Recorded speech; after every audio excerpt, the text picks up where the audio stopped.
Hello, I'm Mark Price. I'd like to talk to you today about doubting Thomas. There was a blonde woman driving down the road and she was speeding and she got pulled over by a police officer, and the police officer herself was a blonde. And she comes up to the driver's window and asks the woman to see her driver's license.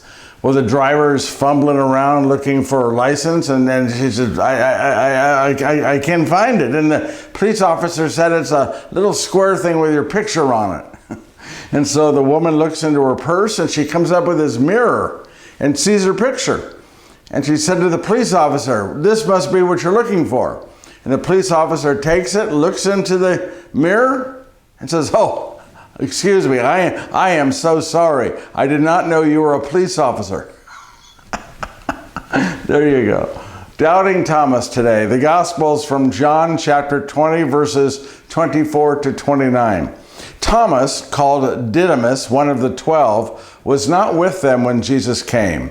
So the other disciples said to him, we have seen the Lord. But Thomas said to them, unless I see the mark of the nails in his hands, and I put my finger into the nail marks, and put my hand into his side, I will not believe.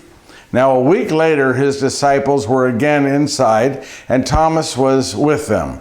Jesus came, although the doors were locked, and stood in their midst and said, peace be with you. Then he said to Thomas, put your finger here and see my hands, and bring your hand and put it into my side. And do not be unbelieving, but believe. Thomas answered and said to him, my Lord and my God. Jesus said to him, have you come to believe because you have seen me? Blessed are those who have not seen and yet have believed. The Gospel of the Lord. So there you have it. The story of why we call Thomas the doubter, because in Scripture he doubted when his fellow apostles, fellow disciples told him that Jesus had come back, and he said, I won't believe it unless. And so because of that, he has been called a doubter now for over 2,000 years. When I perform Thomas, when I start the performance, Thomas comes out and he says, I know that some of you call me Doubting Thomas. Is that right? And they say to him, yes.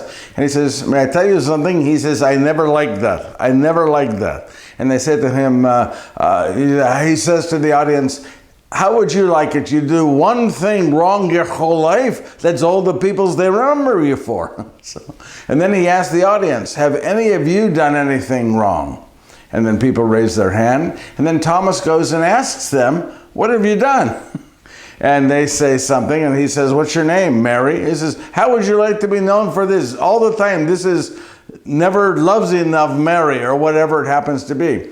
How would you in your life like to be labeled by one thing you do that isn't as good as you would like, one thing wrong, and yet that sticks to you for the rest of history?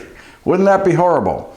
The saddest part of it is that it takes us away from all the amazing and great things that Thomas really did. For example, it was Thomas who, when Mary and Martha came and asked Jesus to come to their brother Lazarus, who was dying, the other apostles said, we can't go anywhere near Jerusalem, we can't go to Bethany.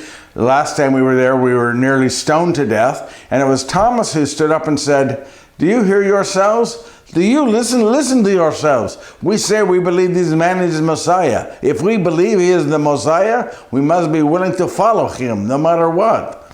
We must be willing to risk our own lives. That's Thomas, motivating the other disciples by saying, let us risk our lives. It's also Thomas who asked many questions. And at the Last Supper, when Jesus is talking about he's going away, but you will know the way, Thomas asked, well, how will we know the way? You're going to where we've never been. And Jesus says, well, I am the way. I am the truth. I am the life. And the way to the Father is through me, Jesus says to him. So Thomas has played such a wonderful role. After Jesus left the earth, Thomas went to Syriac. He went to India, spreading the gospel. In India, he is known as the patron saint of all of India. And in the southwest corner of India is really the only part of all of India that is Christian, and very, very strong Catholic group in that southwest corner of India.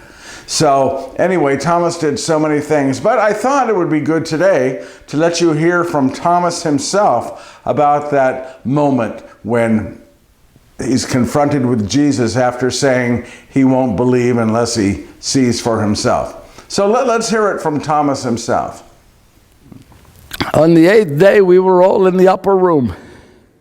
And I remember I was off to the side, and I was just talking to someone. And the doors were locked. You see, we were afraid of repercussion. And so the doors were locked. And we were in there together, and then I heard a voice. It was the voice of Jesus. And he said, "Be not afraid." And when I heard that, I turned to him. And he started to walk toward me, and he says, "Peace be with you, Thomas." He says, "I want you to put your fingers into the holes in my hands and into the holes in my feet and touch the hole in my side." And I said, "No, don't make me do this. I can see you. Don't make me do this."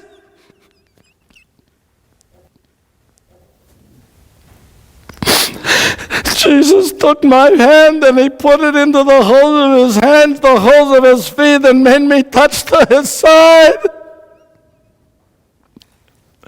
And I looked at him and I said, "My Lord and my God." You see, it was not whether or not he was Messiah that I did not believe. What I did not know was that Jesus was God.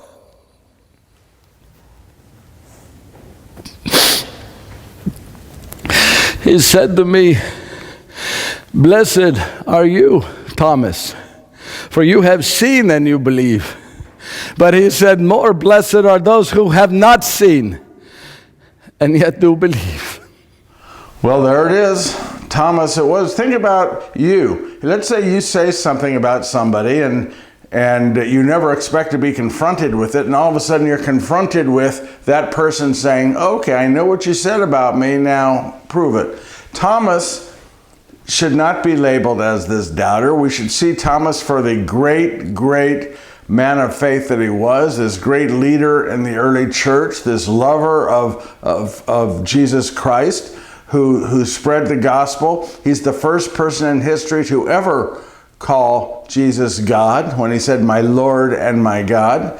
And he spent his life, as I said just before we went to the clip, spreading the word of Christ and the church to Syriac, to India, other parts of the world. He taught himself those languages so he could better preach to them and teach them about Jesus. He finally met his end and was speared to death while praying in a cave in India. This is a man who loved God through Christ, who devoted and gave his life. So it is fit that we have a special day to remember Thomas the Apostle, Doubting Thomas. This is Mark Price. Thanks for listening.